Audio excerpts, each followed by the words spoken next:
In today's video we're going to talk about the most feared feline of all times. His name is saber-tooth tiger. Just remember, don't forget to subscribe to the channel, because we always have new videos of animal life. One of the most famous animals in the Pleistocene fauna was the big saber-toothed cat with huge, curved canine teeth. These animals were predators that were at the top of the food chain in their habitats, and today they inhabit the popular imagination. Although these cats are the first thing that comes to mind when we hear saber-tooth, the term can apply to any animal that has extremely long canines. One of the oldest saber-tooths is Tiarajudens, a herbivore that lived in Brazil during the Permian 265 million years ago. This animal had quite powerful tusks that made up 120% of the height of its skull, but if they weren't used to hunt other animals, what was the function of those huge teeth? One possibility is that they used these tusks to defend themselves against predators. Another possibility is that he used them just like today's saber-toothed herbivores. As in the case of the musk deer, Moschus, which uses its tusks for intraspecific competition, the males have very elongated tusks, and in the mating season they display their tusks to ward off other males, and if that doesn't work they attack by scraping their teeth on the other animal's body until he doesn't give up on them. For thousands of years this feature was quite common, and several groups independently developed the saber-tooth. Not just deer but also lemurs, baboons and even salmon species have displayed these extremely large canines. However, it is in California that we find the animals that come to mind when we think of saber-tooth, even if they are not necessarily feline. But the so-called true saber-tooths are animals belonging to the group Machaerodontidae, which includes Homotherium and Smilodon. The group originated in Africa, between the early and middle Miocene, and during the late Miocene it had already spread across the northern hemisphere. Fossils of P. ogygia and M. aphanistus are relatively abundant in Babylones, which allows inferring, among other things, the life habits of these species, size variations, and possible sexual dimorphism.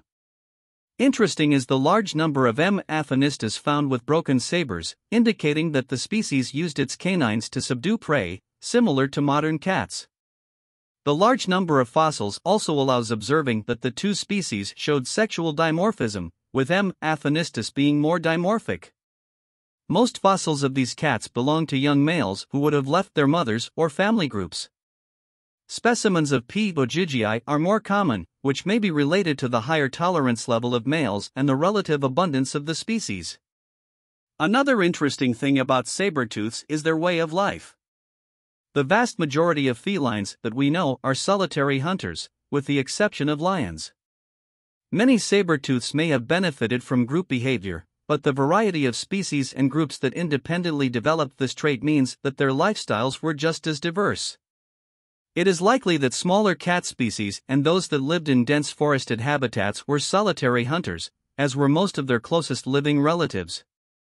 But for large animals that live in savanna environments, where visibility increases aggressiveness among potential competitors, forming groups is a good survival strategy. The genus was named by Peter Lund in 1842 based on fossils found in Brazil, in caves in Lagoa Santa, Minas Gerais. Impressed by the size of the teeth, which can reach 28 centimeters in length, he named the species S. populator, which means the one who brings devastation. This animal, which weighed up to 400 kilograms, was very successful in South America and became one of the great Pleistocene predators in the region. Fossils of S. populator were also found in several Brazilian states, such as São Paulo, Mato Grosso do Sul, Piauí, Sergipe, Rio Grande do Norte, Bahia, and Rio Grande do Sul. This animal probably inhabited the primitive Cerrado and the Pampa where, in addition to coexisting with other large predators such as the canine Protocyon and the jaguar, Panthera onca, it preyed on animals such as the macroquenia and ground sloths. Although the name saber-toothed tiger is quite popular, these animals are not tigers, and the tigers we know today are not descended from saber-toothed tigers. One of the last known saber-toothed specimens is Smilodon, which is between 9,792 and 10,712 years old, from Lagoa Santa, Brazil. It is estimated that the group became completely extinct 8,000 years ago, leaving no descendants. The probable cause of the disappearance of these animals is the extinction of the megafauna at the end of the Pleistocene, as saber-toothed were specialists in hunting large herbivores. When their prey died, they also died. Nimravids and barbarophelids became extinct much earlier, after 40 million years of their presence on Earth, which was the end of saber-toothed predators.